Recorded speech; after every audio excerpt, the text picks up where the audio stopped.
This year's London Film Festival opened with the world premiere of Frost Nixon. The stars of the hit stage play return for a big screen version about David Frost's landmark interviews with the disgraced US president. You know, it's a funny thing that I've never been challenged to a duel before.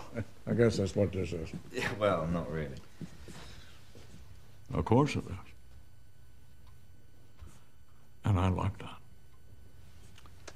No holds barred, eh? No holds barred. I was one of those 400 million people who were riveted by these interviews when they happened in 1977.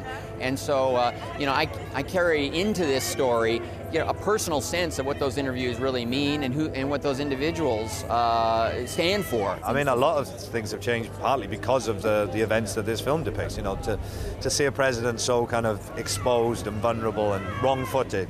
You know, I think a lot of politicians realize that they could never let that happen to them. So now all the interviews are so controlled and so contrived in a way.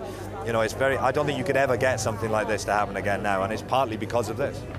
Richard Nixon finally apologised for the Watergate scandal during the interviews. Frank Langella shows his human side and is being tipped for an Oscar.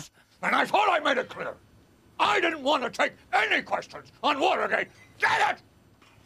There was no other way to play him except to find the depth of his soul, because we've seen 45 years of him being ripped to shreds and criticized and made into a joke.